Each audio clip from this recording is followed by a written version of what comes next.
Good morning. The Senate Committee on Commerce, Science, and Transportation will come to order. Today we are considering the nominations of Matthew Anderson to serve as Deputy Administrator of the National Aeronautics and Space Administration, and Arvind Raman to serve as Undersecretary of Commerce for Standards and Technology and Director of the National Institute of Standards and Technology. The 21st century will belong to the nation that can innovate the fastest. NASA and NIST are integral to that effort. Let's start with NASA, which has long been at the forefront of human exploration and scientific discovery. In 1969, that meant being the first nation to put a man on the moon. Today, it means returning there and staying there. Mr. Anderson is well equipped to execute that mission. During his 24 years of service in the U.S. Air Force, Mr. Anderson logged nearly 5,000 flight hours. He commanded the Department of War's only airlift nuclear squadron and led no-fail missions transporting nuclear weapons around the world. Since retiring from the Air Force in 2021, Mr. Anderson has served as Vice President at CACI International, overseeing the company's Space Force and Air Force portfolio. Mr. Anderson joins NASA at a crucial moment. Artemis II is set to launch this spring. It will bring American astronauts closer to the moon than at any point in the last 50 years. Our nominee will work with Administrator Isaacman to ensure a safe and successful launch for Artemis II. But his work will not end there. Congress has provided a clear vision and significant funding for NASA.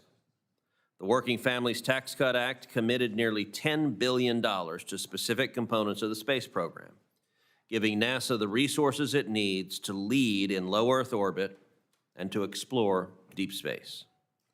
The NASA Authorization Act, which we passed out of committee yesterday unanimously, outlines a strategic direction for the agency. I am confident that, should it become law, Mr. Anderson will implement the law faithfully. Let's now turn to Arvind Raman, our nominee for Director of NIST. NIST establishes voluntary measurement standards and technical guidelines to advance American innovation. Mr. Raman knows these standards are valuable because they give industry a trusted common framework for measurement and interoperability. Under the Biden administration, however, NIST was diverted from its objective, science-based mission. Instead, it put out the AI risk management framework, which focused on left-wing social engineering and speech codes and censorship, undermining the Institute's reputation for impartiality. I was encouraged by President Trump's decision to replace Biden's AI censorship regime with the new AI action plan. My sincere hope is that Mr. Raman will execute President Trump's plan and return NIST to its intended non-regulatory function. A UC Berkeley educated engineer, Mr. Raman serves as a John A. Edwardson Dean of Purdue University's College of Engineering, one of the largest engineering colleges in the nation. There, he helped turn Purdue Engineering into a private investment magnet, bringing in billions in new R&D facility investments.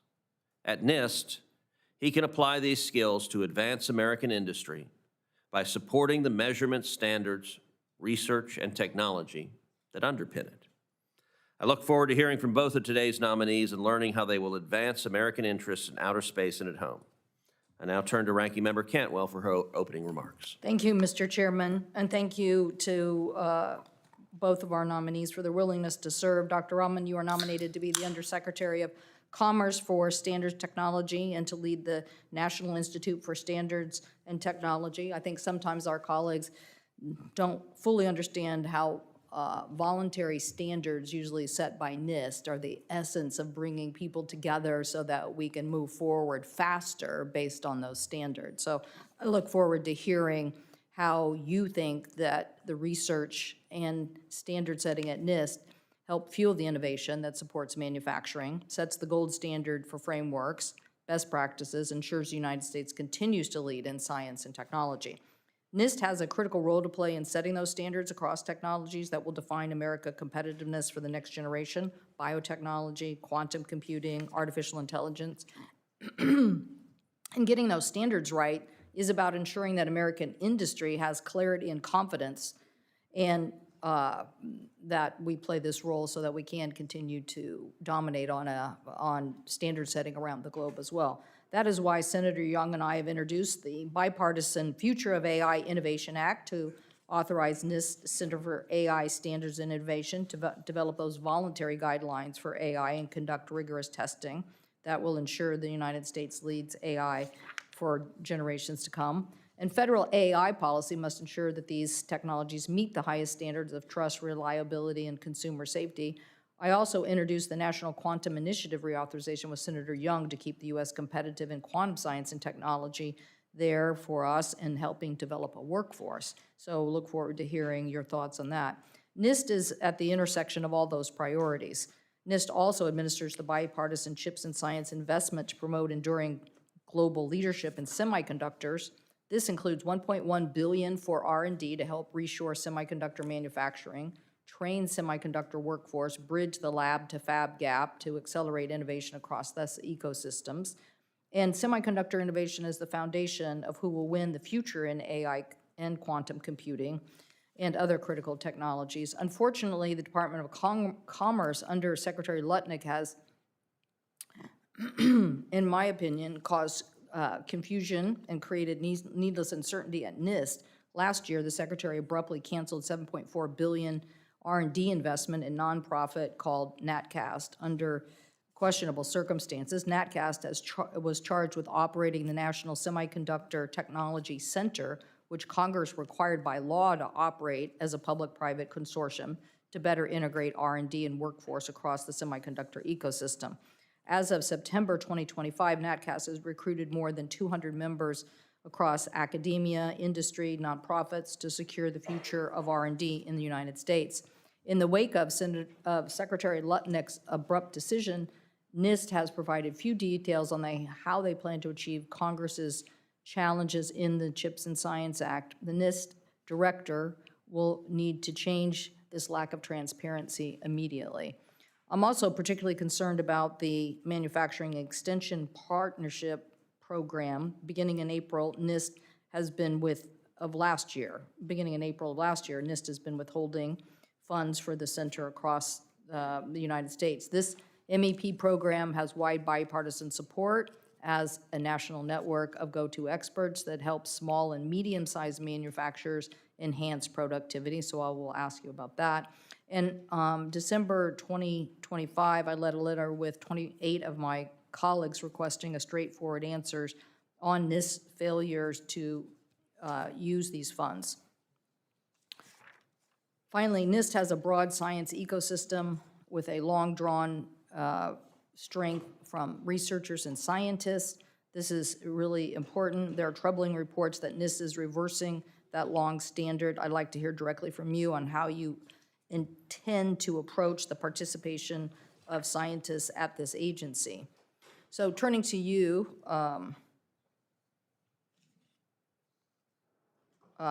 turning to our NASA nominee, thank you for your willingness to serve. NASA's innovation and multiple sectors of input to our economy are critically important, but especially important for aerospace materials and manufacturing and safety. Nevertheless, last year's multiple NASA whistleblower disclosed evidence to my office that are continuing to show the damages that are being done by the OMB director, Vaught, who is pushing NASA to implement dangerous cuts called for in the president's 2026 budget. OMB was doing so in disregard of the law, and I believe risked serious mission challenges for NASA on safety and workforce. In January, Congress rejected these draconian cuts on a bipartisan basis, passing a spending bill that stabilized NASA's funding for the year. And yesterday, this Commerce Committee passed our bipartisan NASA Authorization Act of 2026, which authorizes $25.3 billion for fiscal year 2027, a 2.5% increase over the previous year. So NASA's 2025 Aerospace Safety Panel reported that the damage caused by OMB could implement a wave of NASA workforce reductions and loss of expertise, particularly in areas of safety of major programs such as the Artemis program. So I will want to ask you about that. It's simply unacceptable in my mind to compromise these safety issues. So if confirmed, will you stand up for NASA's workforce to be an advocate for NASA and fully develop and implement the laws as Congress directed? NASA and NIST are both vital to America's science, research, and innovation, and the Trump administration has been undermining that science research. Last year, over 10,000 STEM PhDs were lost from the federal workforce, and this is incredibly important for us to keep our competitiveness around the globe. So thank you, Mr. Chairman. I look forward to hearing from our nominees. Thank you. I will now turn to Senator Sheehy to introduce our first nominee today, Mr. Anderson. Senator Sheehy, the floor is yours. Thank you, Chairman Cruz, Ranking Member Cantwell, and members of the committee. It's my honor to introduce a leader whose career reflects a deep commitment to service, national security, and the future of American leadership in space. Matt Anderson has spent more than 2 decades serving our country in uniform, retiring as an Air Force colonel after 24 years of distinguished service. During that time, he logged nearly 5,000 hours flying 5 different aircraft, including more than 650 hours in combat, demonstrating not only technical expertise, but also extraordinary dedication to mission and country. Throughout his career, Matt led American airmen in some of the most demanding and consequential missions our military undertakes. He commanded our nation's only nuclear airlift squadron, responsible for safely transporting America's nuclear weapons and materials around the world, a responsibility that requires absolute precision, trust, and leadership, just like we'll need at NASA. He also served at the highest levels of joint military leadership, working directly under multiple 4-star generals and admirals across the Army, Navy, and Air Force. In those roles, Matt helped translate strategic direction into operational execution, getting firsthand insight into how national priorities set by Congress are carried out by the men and women who serve our country. Matt's career has also placed him at the intersection of space operations, national security, and aerospace innovation. He concluded his military service as the U.S. Transportation Command's senior liaison to NORAD, U.S. Northern Command, and U.S. Space Command, coordinating across complex interagency and international command structures, experience that is directly relevant to the increasingly strategic role of space in our national interests. Since retiring from active duty, Matt has continued to serve the nation in the space sector, currently working as a vice president at CSEI and as chief growth officer for the Air Force Association, an organization he helped build from the ground up after the creation of the U.S. Space Force in 2019. Through these roles, he has worked across civil, commercial, and national security space communities, building the partnerships necessary to ensure American leadership in space exploration and innovation. But Matt's story is also one of family and service beyond the uniform. His wife, Christine, serves children with special needs as a speech-language pathologist in a public elementary school. His daughter, Kayla, will soon become a 3rd-generation Air Force officer, commissioning this May after graduating from Notre Dame and heading to pilot training. His daughter, Lauren, is a student athlete at the University of Chicago, studying business economics and public policy. And his parents, an Air Force chaplain and a lifelong educator, helped instill in him the values of service and leadership that guided his career. Matt Anderson understands that America's leadership in space depends on strong partnerships between government, industry, and the scientific community, and on the ability to translate bold vision into operational reality. I've personally known Matt for nearly a decade and know that he'll be a strong and trusted deputy for Jared Isaacman as we usher in a new golden age of American space dominance. I'm proud to introduce Matt today. Thank you. We look forward to your testimony. Thank you. I now turn to Senator Young to introduce Dr. Raman. Well, thank you, Mr. Chairman. I have this distinct pleasure of introducing my friend, Dr. Arvind Raman. He's been nominated to serve as Undersecretary of Commerce for Standards and Technology. His nomination hearing is timely. This week, hundreds of delegates are converging in Beijing to plan the future of China's global ambitions. The National People's Congress and the Chinese People's Political Consultative Conference will convene in coming days and approve of a blueprint for the next 5 years of economic strategy.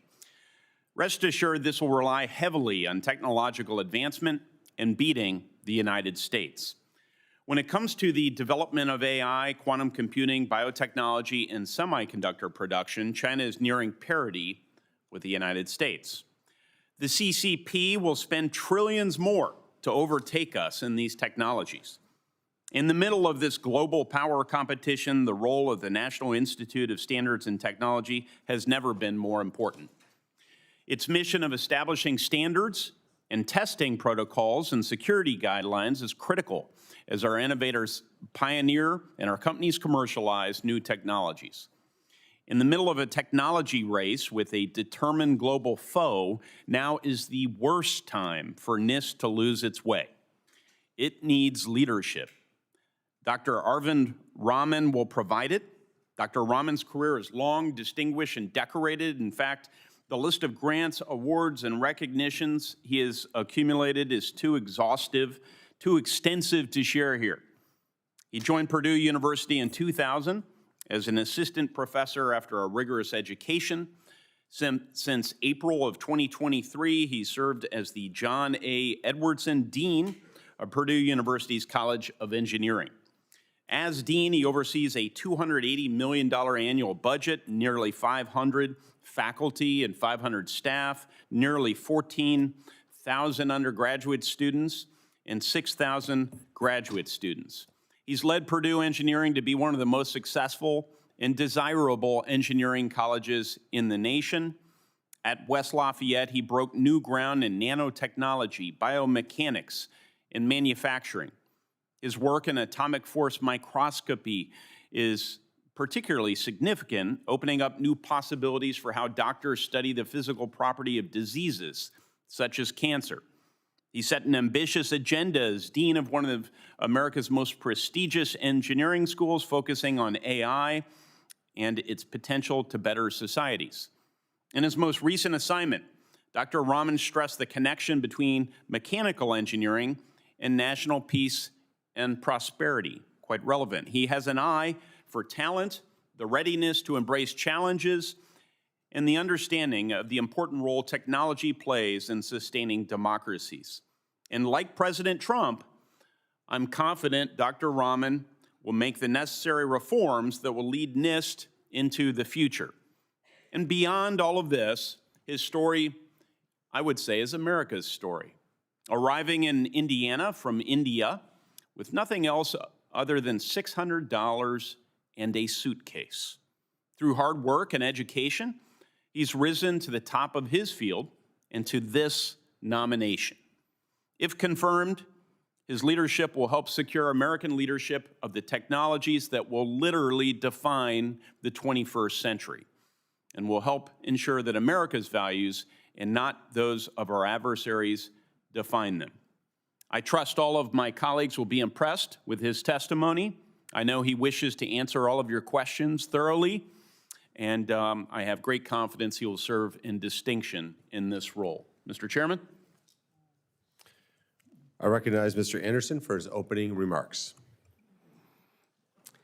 Chairman Cruz, Ranking Member Cantwell, and distinguished members of the committee, thank you for the opportunity to appear before you today as President Trump's nominee to serve as the Deputy Administrator of the National Aeronautics and Space Administration. Senator Sheehy, thank you.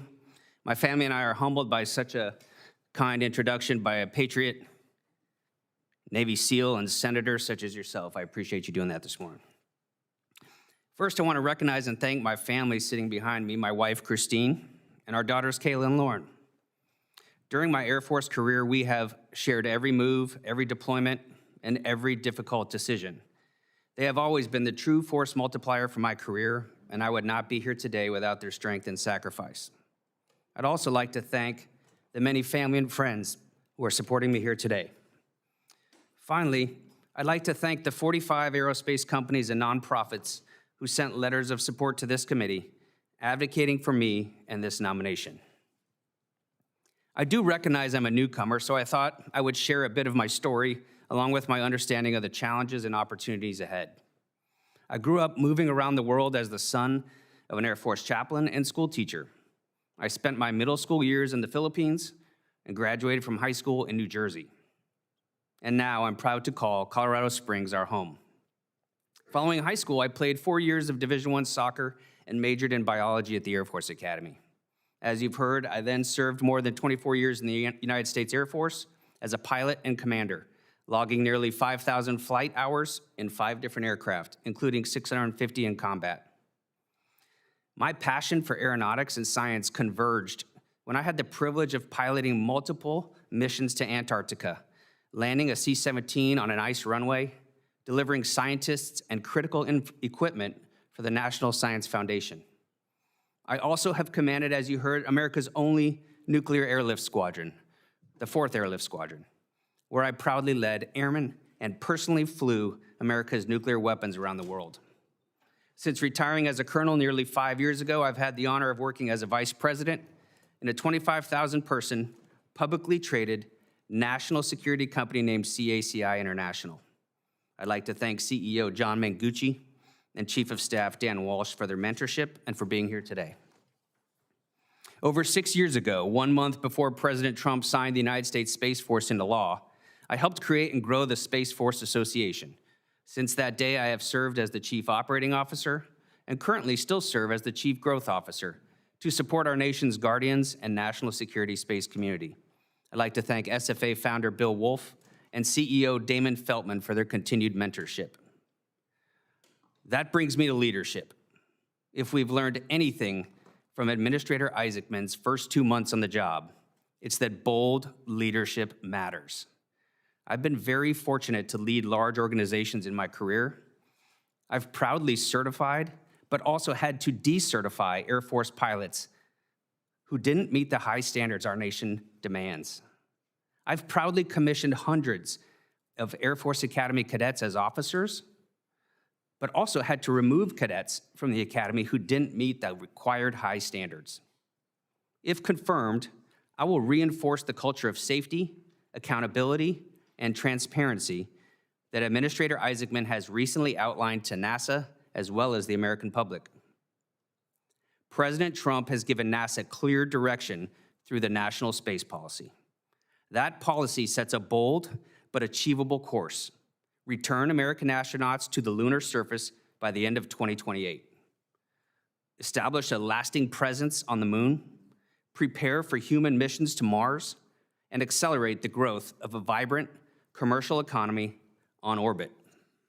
At its core, that vision is to expand America's presence beyond Earth and to ensure that we maintain our position of leadership in that domain. Administrator Isaacman has already demonstrated NASA's full commitment to executing on the president's mission. But make no mistake, we are on a shot clock, and the stakes are high. Stakes that directly affect the balance of power here on Earth. If confirmed, I will 100% support the administrator in executing the president's space policy. I will roll up my sleeves and serve the talented workforce at NASA, be a great teammate with Congress, and beat China to the moon. Together, we have the opportunity to usher in a new golden age of science and discovery, one that strengthens our nation, expands human knowledge, and inspires the next generation. Thank you again for the opportunity to be here today. I look forward to your questions. I recognize Mr. Raman for his opening remarks.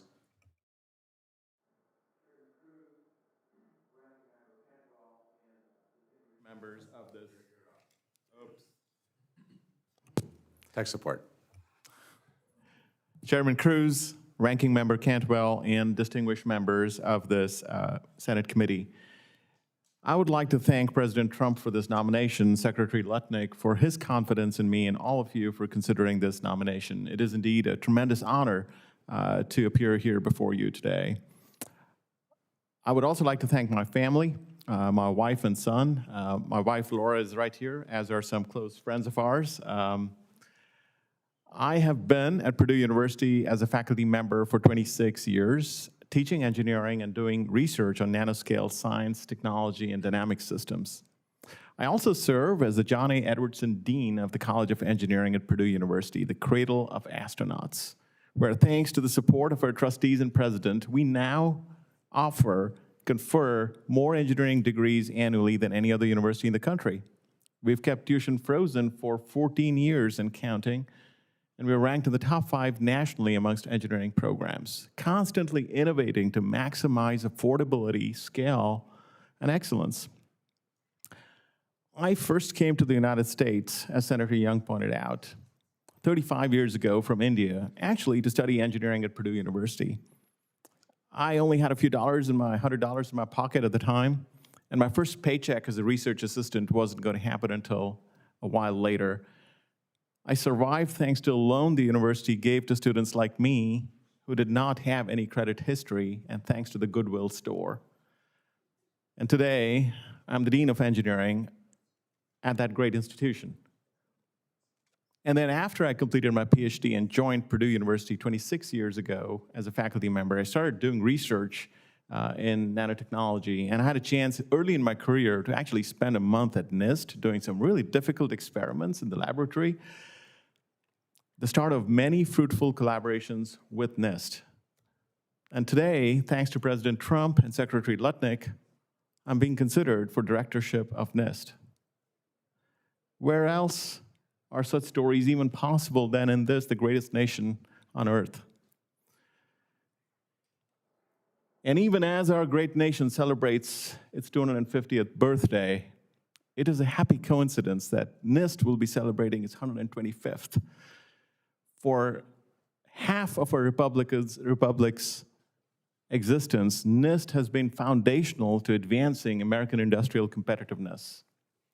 From its Nobel laureates at the frontiers of quantum science, to its leadership in AI metrology, to its atomic clocks that maintain official US time and underpin our financial markets, to its support of manufacturing, its cybersecurity standards that really help protect American industry and critical infrastructure, to its standard reference materials that ensure that every American can trust their medical diagnostics results and help American industry lead at the frontiers of medicine. NIST's role has been transformative over the years.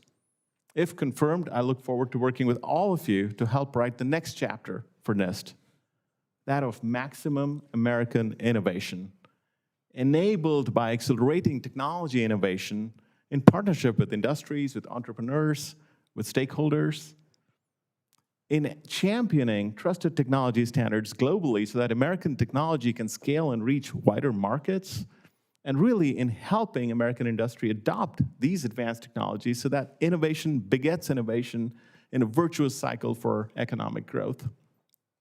If confirmed, I'm excited to help NIST deliver on the President's AI Action Plan by really maximizing innovation in the entire AI tech stack, including chips, in biotechnology, in the quantum industrial base, in advanced manufacturing. And if confirmed, I look forward to working with all of you in Congress to ensure that NIST continues to effectively deliver on its foundational mission and enable an era of maximum American innovation.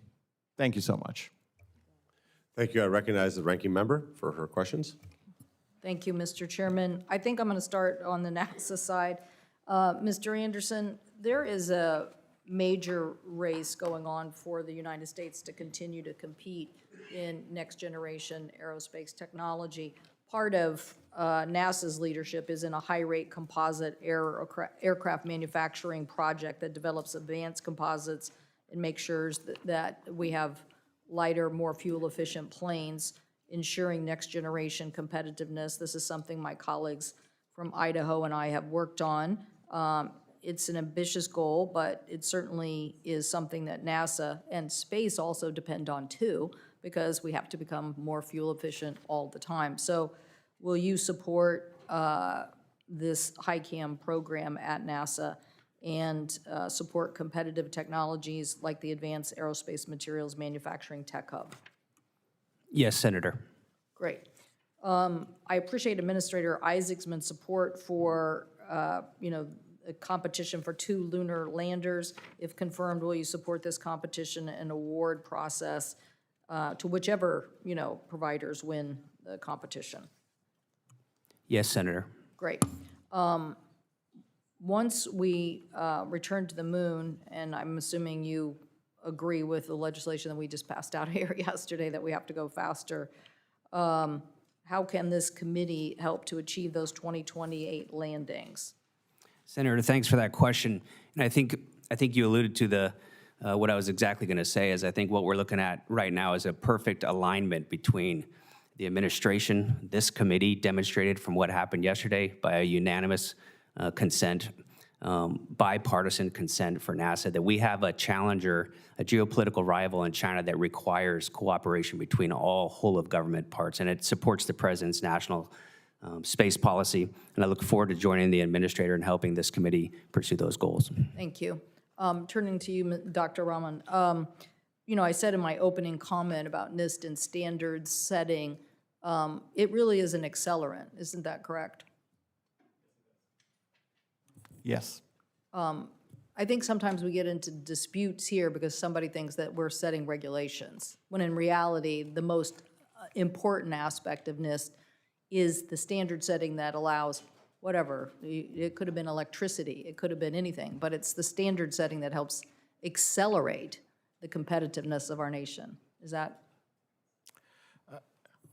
Senator, I'd like to just point out again, the standard setting is, of course, a key goal for NIST, and I just like to, I agree, it's extremely important for America to lead in tech standard setting that ensures, of course, like I said, expanded markets for our technologies, but also that American values are what underpin international commerce. Yeah, well, I'm not sure everybody in the administration agrees on that, so I hope that you can be a loud voice for this, because this is critically important. And again, I think people hear the word standards, and then all of a sudden they're like, oh, this is a regulation, when in reality, you are talking about a voluntary process to accelerate our competitiveness by getting industry something they couldn't necessarily do. Obviously, there's a lot of competition in industry, and they would compete with each other and like their standard to win. But you play the middle guy who basically says, no, let's all come together with a common standard, and then we will go faster.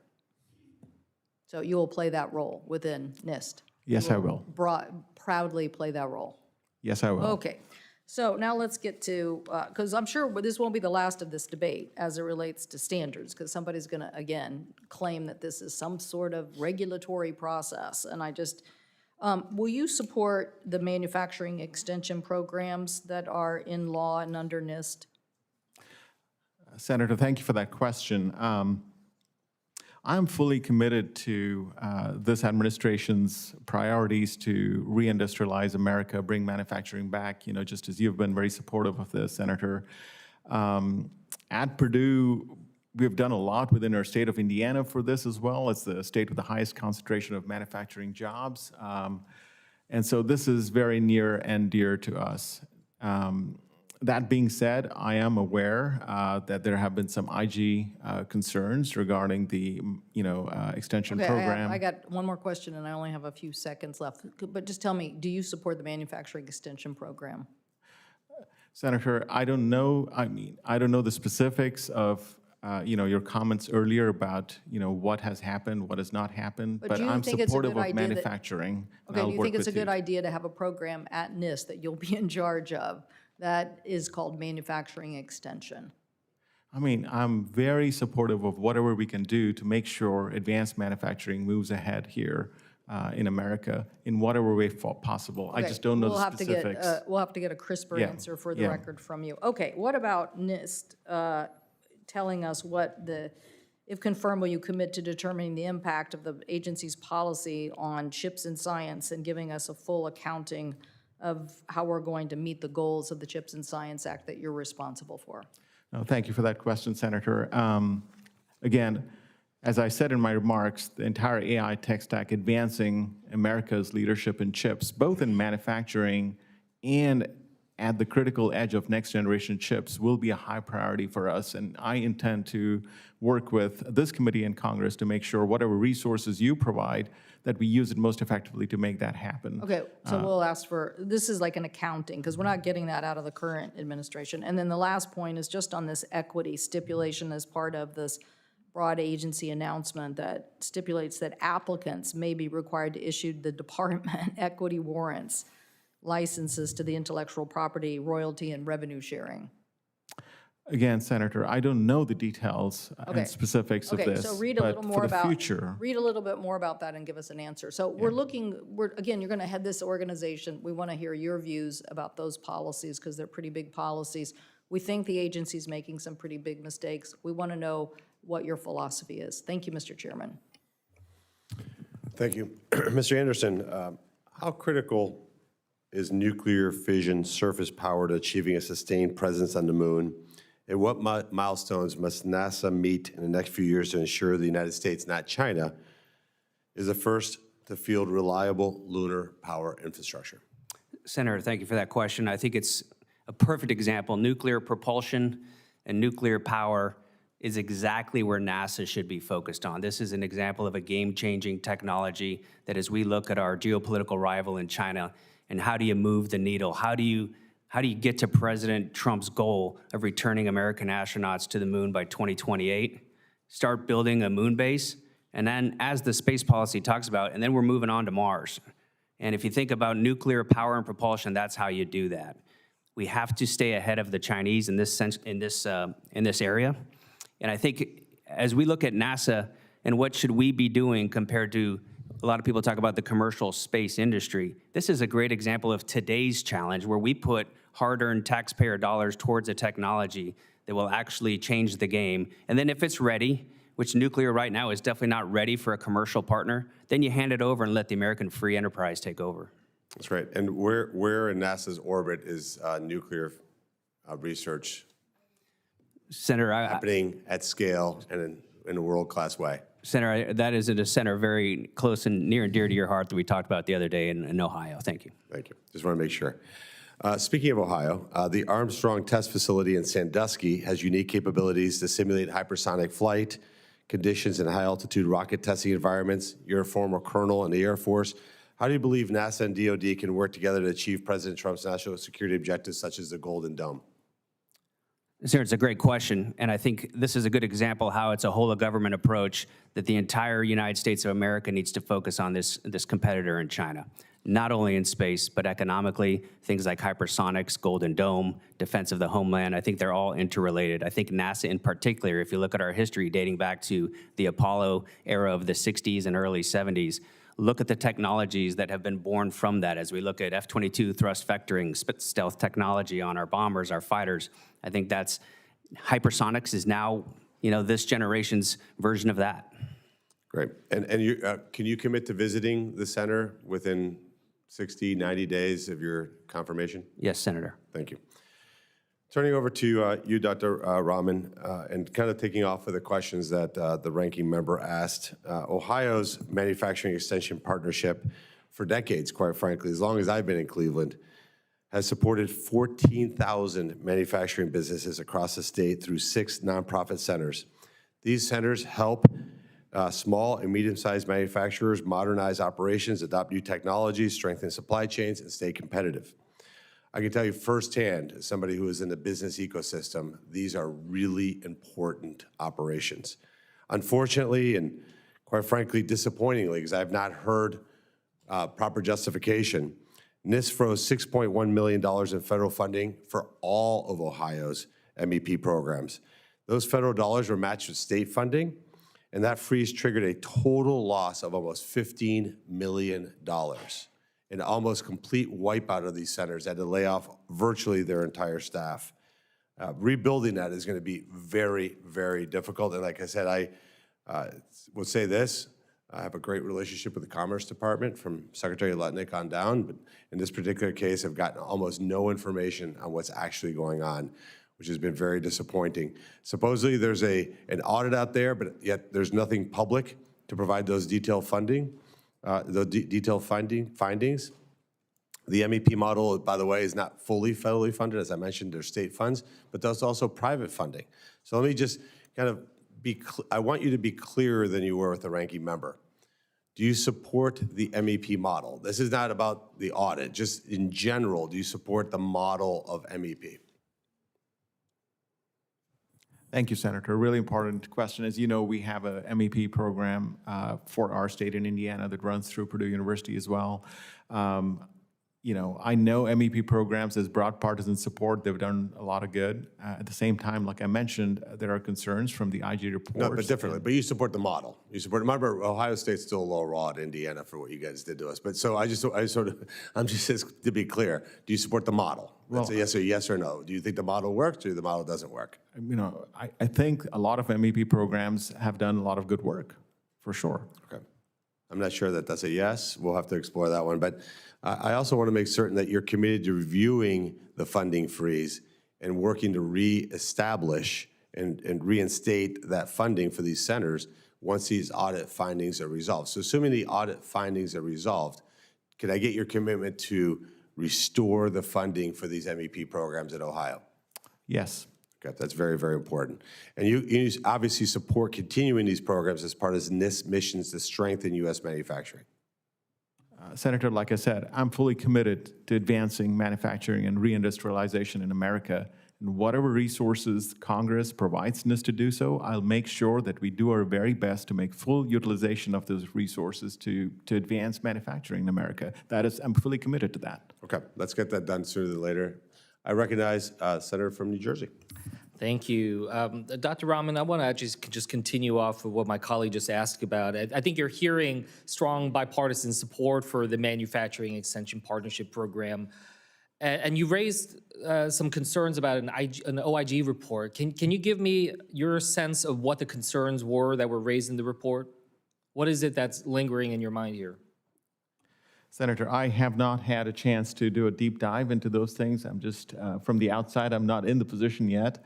But I'm aware that there were concerns regarding outcomes, and I'm aware that the President and the Secretary have also expressed their concerns about the program. I'm not in position yet, so I don't know what may or may not have happened to the program, so I'm not really in a position to answer these things, but you have my commitment that I'm committed, if confirmed as director, to ensure manufacturing thrives, advanced manufacturing, reindustrialization of America, all that actually happens in an accelerated time frame. And so I'll do my best to work with you to make it happen. I don't discount your commitment on the manufacturing side. I think all of us want to increase manufacturing, but this particular program, I raised this with you directly just the other day. I told you you were going to get bipartisan questions about this. The OIG report is public. You should have read it. And if you read it, what I'll just tell you is it talks about the problem being NIST's lack of oversight, things that we can do better when it comes to the data. It did not say that the program is ineffective or needs to be defunded. It's about, and so also what we see as follow-up is NIST is taking steps to try to address some of the challenges that they're having when it comes to oversight. So I guess I want to just turn back to you. Does that alleviate some of your concerns here? I mean, ensuring oversight over programs that NIST is responsible for, is something I'll be committed to doing if confirmed as director. Yeah, so the fact that NIST is moving forward on addressing some of these, and again, it wasn't about the ineffectiveness of the program, but just how NIST can have better oversight. I hope you can commit to continuing that oversight. I hope you can commit to continuing with this program, not making any rash decisions about it, until we see the data, until we remedy the situation. Is that something you can I'll be happy to with? work with you on that, Senator. Yeah, I think it's important because, as mentioned, this is something that we've all seen beneficial. In my home state, we've seen just a huge benefit when it comes with the NJ-MEP program. I think we want to make sure we're continuing, and frankly, Congress, in a bipartisan way, approved $175 million for this program, for this FY. So I just want to ask you, will you commit to following the law and implementing the $175 million that we passed in a bipartisan way? Senate, I commit to following the law. I will take that. I think that's important. The other aspect of this, Mr. Anderson, I just want to turn to you. Biological and physical science research at the International Space Station has led to huge scientific breakthroughs that benefit all Americans. For example, microgravity has allowed for the growth of larger, more perfect protein crystals, which will eventually lead to creating more effective drugs for cancer, for heart disease, for Alzheimer's, a cause that is close to my heart, and given my family's, my father's situation right now. New Jersey universities and companies also conduct medical research at the International Space Station. If confirmed, will you commit to working with me on preserving and expanding biological and physical science research at the International Space Station? Yes, Senator. And more broadly, not just with the ISS, will you commit to supporting biological and physical science research specifically across NASA? Senator, I think it fits right into the wheelhouse of where NASA should be. If you think about our mission of explore, innovate, and inspire, everything you just talked about, to include your personal story, does all those things. And if I remember correctly, I think you said you studied as a biologist, is that correct? Yes, Senator, we share that passion for science, and my parents are sitting right here, and we would be happy to know that we also share the same county where I graduated from high school, so I appreciate our conversation yesterday. Well, look, you're trying to butter me up, I get it, but it's... Is it working?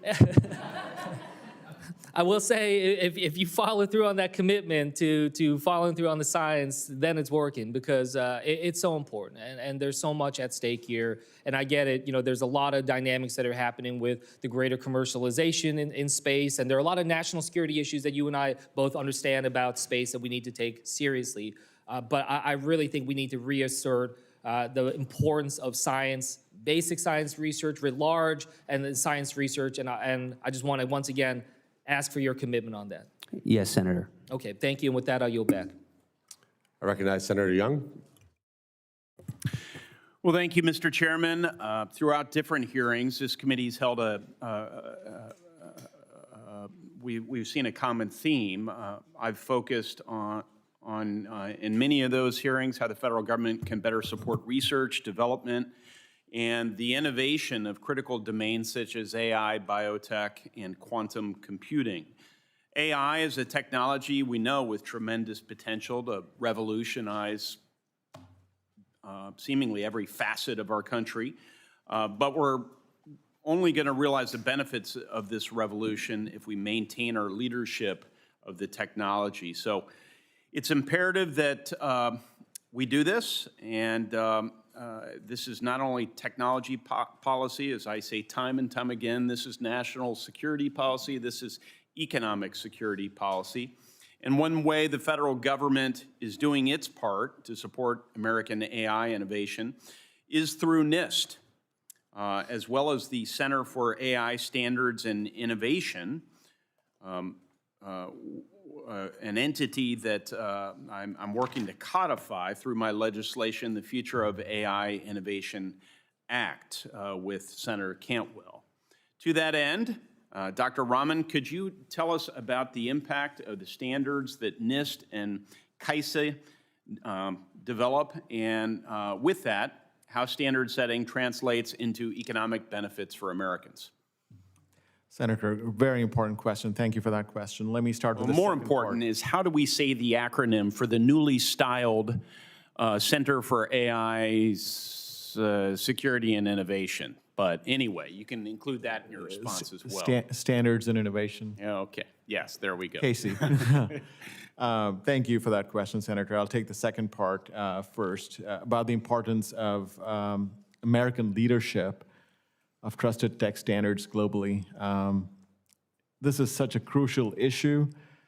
When America leads in setting global tech standards, it means that the rules, international rules of commerce, are literally being based on American values, free markets, private sector innovation, privacy, freedom of speech. And when we leave a vacuum for that leadership, that allows for other standards that are not based on these values. They're based on state-based ideas. They're freedom suppressing. They're opaque. So it's vitally important from a values point of view that America leads in standard setting in advanced technologies. There is, of course, a very significant economic benefit and advantage to this. Many of the companies that are involved in standard settings have a whole wall of patents behind key elements of standards. So when a certain standard gets locked into place, they have a big playing advantage because they've got all the patents in that area. So setting standards is very important from that point of view. When countries, European Union, for example, sets standards that are different, that creates a compliance cost to our technologies as we work on exporting our products and technologies there. And this becomes even more multiplicative when those technologies are platform technologies, when we're talking about AI, when we're talking about 6G, because based on those platforms, you'll have interoperability, many new technologies Yes. jumping ahead. So it's vitally important. to be doing this. I'm going to ask you a series of questions to unpack this in my remaining minute plus. Okay. Okay? So what we're talking about here is through tech policy and standard setting and working with other countries on standards, we are in part talking about advancing the values, the universal Enlightenment values that are baked into our Declaration of Independence versus the autocratic values of other countries. Is that in part right? Through what, no offense, but will strike many of my constituents is kind of an obscure topic about tech standards. That's really fundamentally what this is about at one level. Is that accurate? Absolutely. Okay.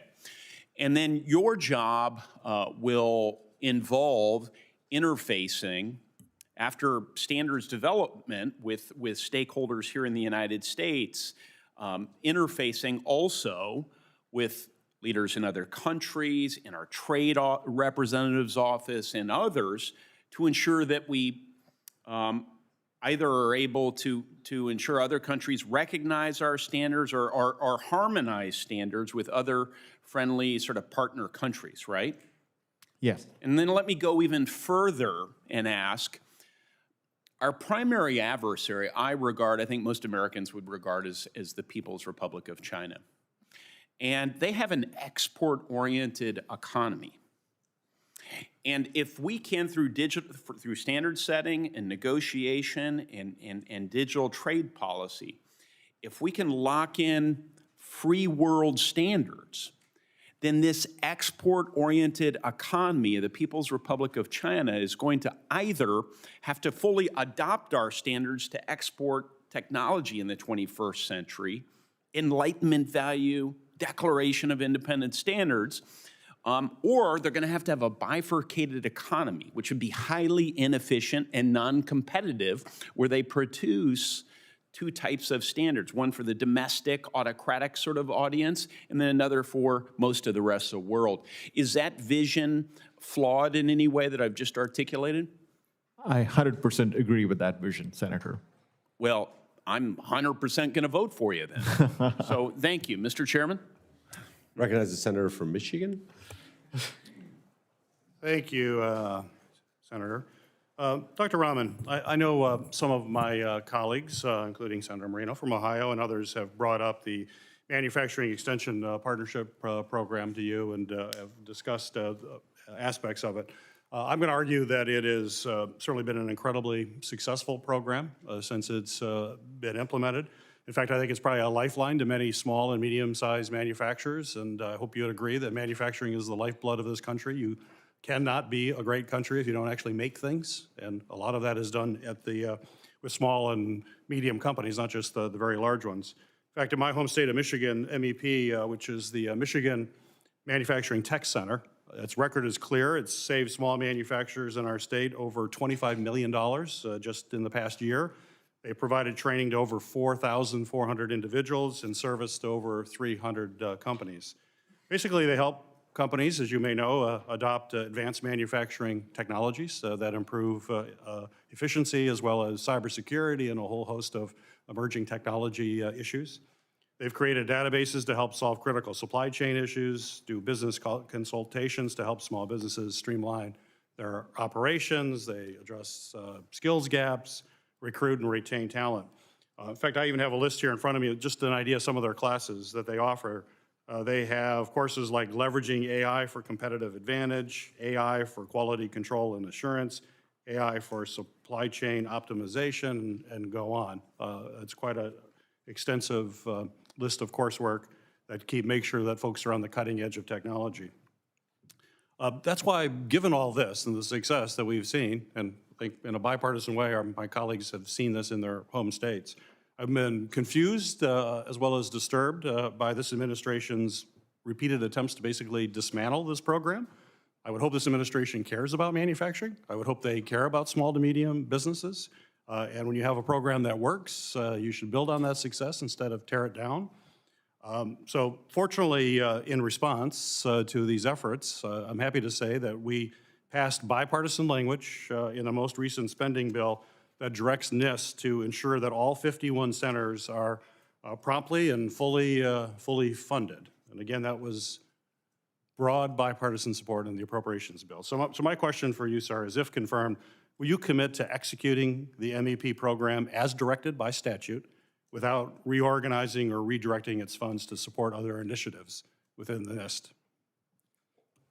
Thank you for that question, Senator. Like I said, I'm not in position yet, so I don't know necessarily about the changes that you're referring to specifically.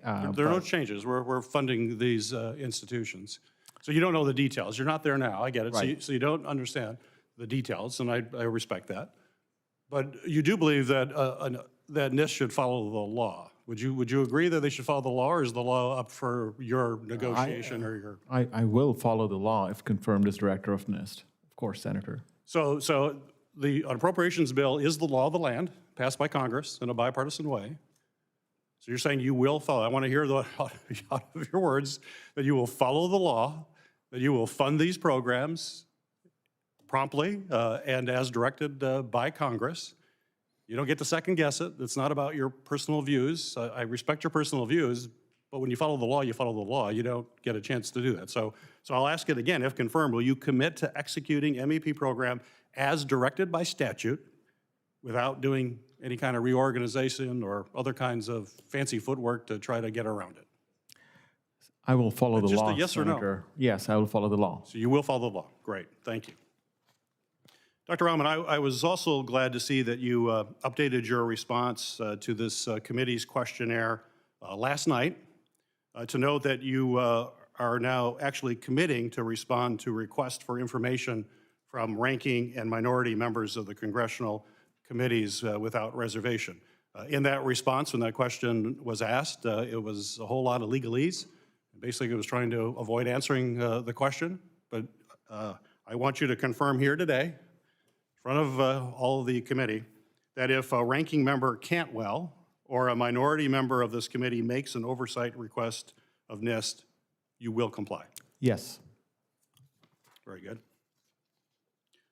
Your commitment is critical because it also deals with cooperating with the Government Accountability Office audits, which are requested by ranking members. So you have GAO audits. And unfortunately, we have seen refusals from the administration to actually honor requests for information from the GAO. So will you commit to cooperate with all GAO audits of NIST? Yes, Senator. Good. Thank you, Mr. Chairman. Recognize Senator Markey for his questions.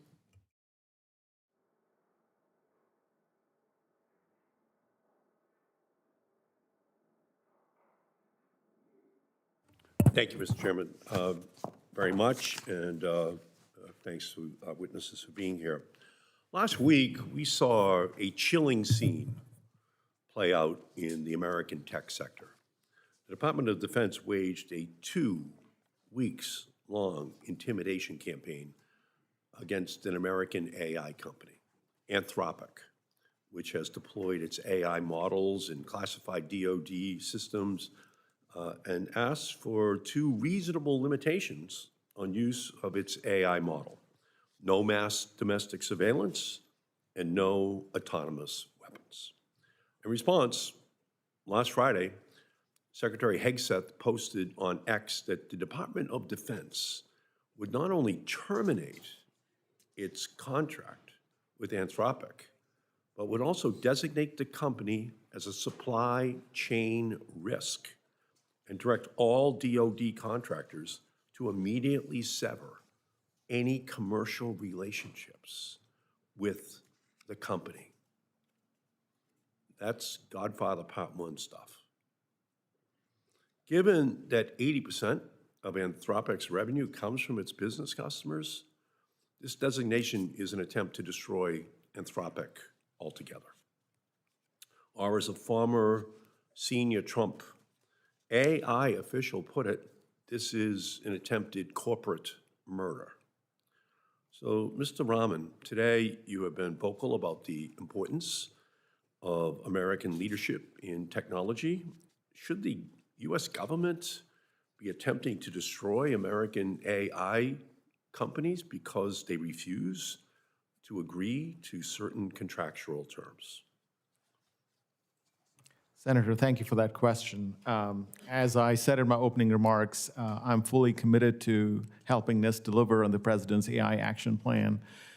As far as NIST swim lane in this is concerned, it has a very specific expertise in swim lane, and that is to be the gold standard of the measurement science behind AI. And the AI Action Plan clearly lays out that all NIST should do is really focus on that and then focus on providing frameworks that other agencies can use according to their mission relevance and what they wish to do out of it. And No, I recognize that what Hegseth says is not squarely within NIST jurisdiction. But if confirmed, you will serve as a key science and technology advisor to Secretary Lutnick. You also talk repeatedly in your testimony about the importance of U.S. innovation. So it's reasonable to expect you to have a view on the most important action the federal government has taken against an AI company. So let's just try this a different way. Doesn't this type of extortion against a U.S. tech company undermine innovation in the United States? Senator, without knowing the details, I'm really not in a position to answer this question. Like I said, in my role, if confirmed as NIST director, I'll be focusing on the AI Action Plan and the role that NIST has, stated in it. Well, it's disappointing that you cannot condemn such a blatant and reckless abuse of power. The Department of Defense's actions, Hegseth's actions here are outrageous, an attempt to destroy a company. The department needs to revoke the supply chain designation and cease this retaliation campaign against Anthropic. So let me now turn to something directly within NIST's authority, testing the accuracy of facial recognition algorithms. Facial recognition technology raises profound concerns about privacy and civil liberties. And that's why I have long opposed the government's use of facial recognition technology. And it's why I have aggressively conducted oversight of the Trump administration's abusive and unconstitutional use of these technologies for immigration enforcement purposes. ICE and CBP agents have been spotted using facial recognition tools on protesters and even threatening to put peaceful protesters in a, quote, domestic terrorist database. This is very chilling stuff in the United States of America. And while I will continue to urge Congress to ban the government from using facial recognition tools, in the meantime, I am glad that NIST continues to support its testing programs to evaluate the performance of facial recognition systems. So, Mr. Raman, while these tools are still being used across the government, will you commit that NIST will continue its testing program and maintain full public access to NIST facial recognition testing results? Thank you for that question, Senator. NIST, of course, has a historic and unique role in AI metrology. Actually, it begins in the 1960s with fingerprinting identification systems. So it's got a really, extensive scientific technical expertise in this. What I will say is that, as I said, I'm fully committed to the AI action plan that the president has laid out. In it, Will you continue full public access to NIST's facial recognition testing results? Yes or no?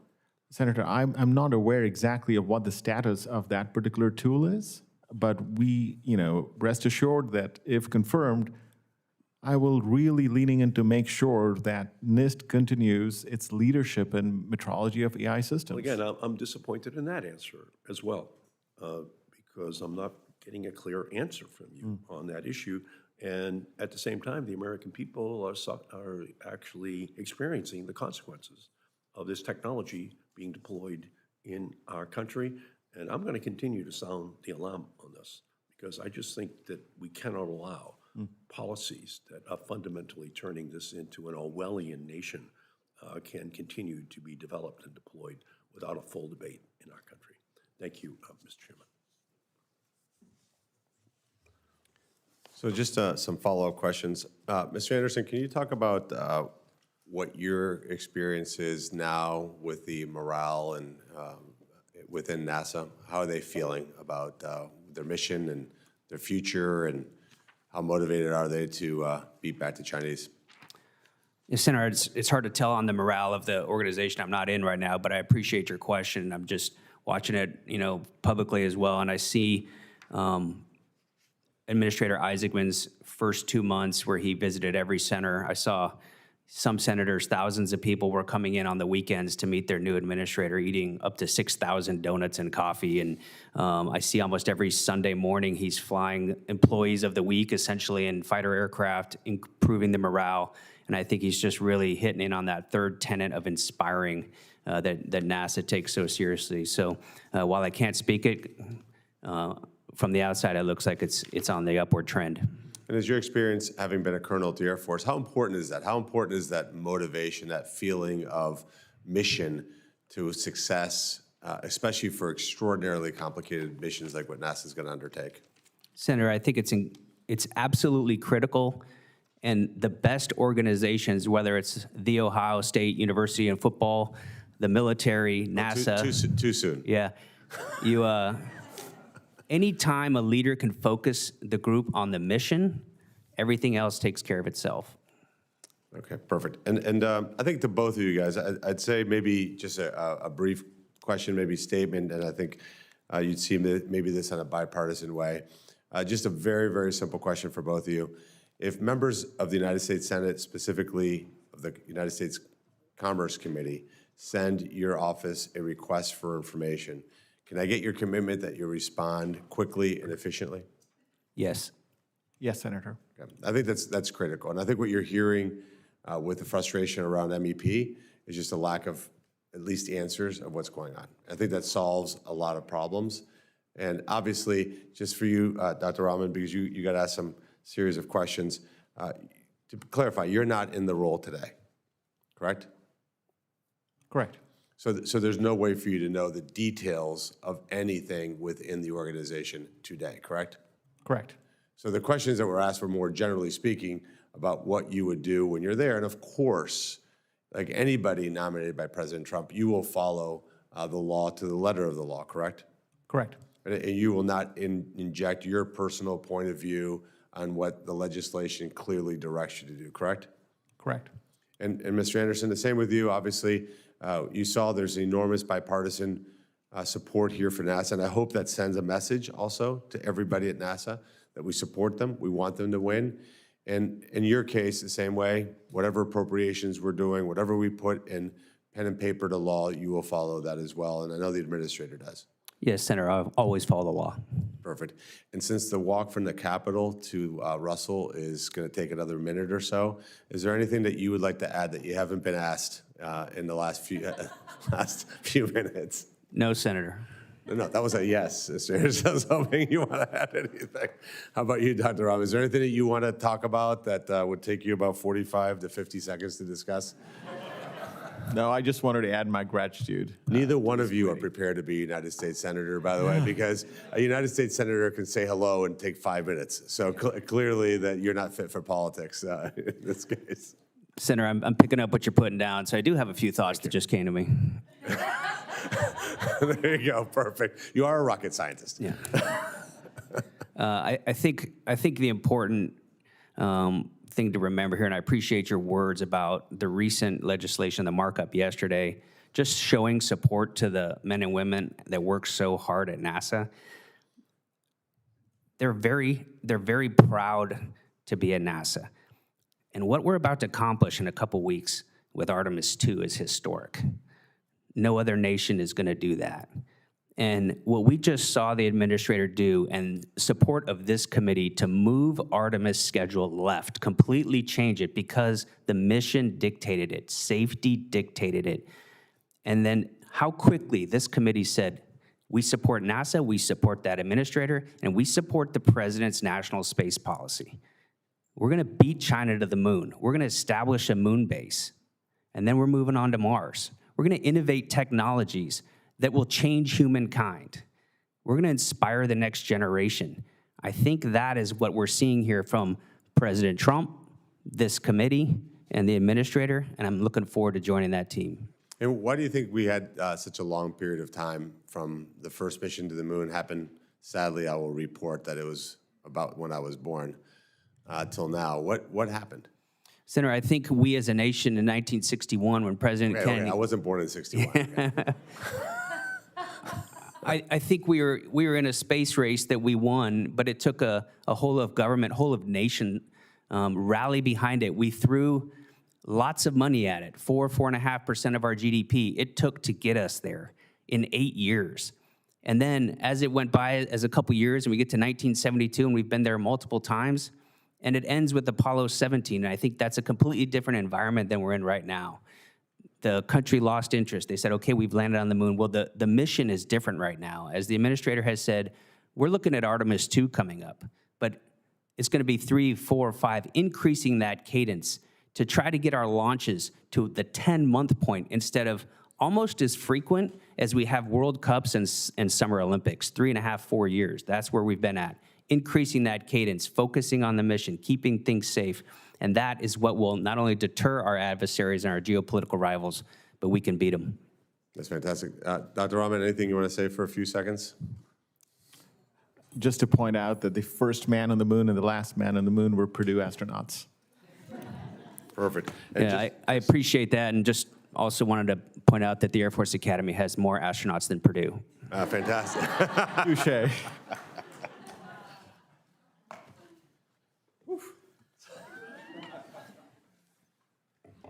For the record, Colombians are much faster than Cubans. They're also more likely to be drug dealers. This is an age-old battle between Cubans and Colombians. I seem to have stepped in the middle of some battle here. And while we are comparing connections to the moon, I will point out one of the very first words uttered on the surface of the moon was my hometown of Houston. Houston, the Eagle has landed. And that, all right, let's get into, Dr. Raman, let's start with you. The first Trump administration's AI initiative emphasized NIST's role in developing basic measurement standards for AI. Under the Biden administration, NIST used its authorities to inspect AI systems for risks from bias and misinformation. At the time, NIST claimed that even when, quote, harmful biases are mitigated, AI is not necessarily fair because it could, quote, exacerbate existing disparities or systematic biases.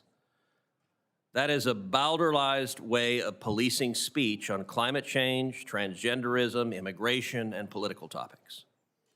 Elsewhere, NIST called workplace DEI czars critical and suggested companies consider whether AI chatbots might amplify historical, societal, and systemic biases. NIST testing standards became a Trojan horse for progressive social policies with the goal of controlling American speech. Dr. Raman, does NIST have any role in using its measurement and non-regulatory roles to regulate AI speech or to engage in censorship? No, it does not.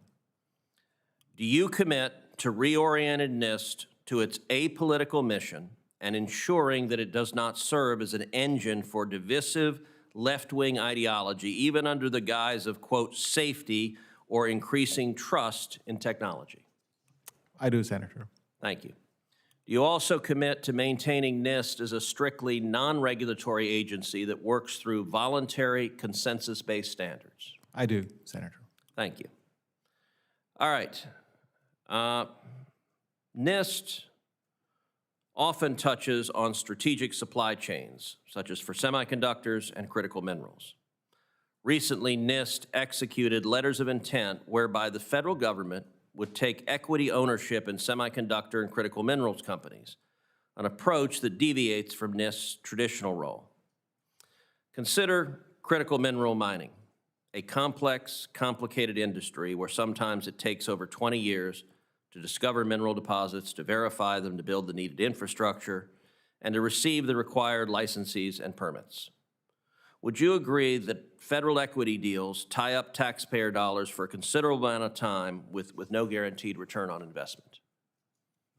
Senator, I'm not in the role, so I don't know the details of what may or may not have happened in this case, but I'm committed to making sure that NIST makes best use of resources provided by Congress to advance semiconductor manufacturing and leadership globally. If NIST holds equity in an underperforming or failing company, could the government be pressured to use taxpayer dollars to hedge losses? Is NIST equipped to make these decisions to protect U.S. taxpayer funds? Again, Senator, not being in the role, I don't know the details of what may or may not have transpired, so I'm really not in a position to answer that. In complex sectors like critical minerals, companies often struggle against international competition. Since government ownership comes with risks and taxpayers could end up covering losses, wouldn't it make sense for the government to streamline permitting and encourage domestic competition instead of trying to own and subsidize these companies? Thank you for that question, Senator. Again, this is outside, I think, the swim lane of NIST, but I'm happy to follow up in conversations about what the role of innovation might be in critical materials processing and manufacturing. Mr. Anderson, if you are confirmed, describe for this committee what you hope and expect NASA to do regarding the moon. Senator, I hope and expect that NASA continues to quickly execute the President's national space policy that has been completely supported by yourself, and as we saw yesterday, this entire committee, and we appreciate that at NASA.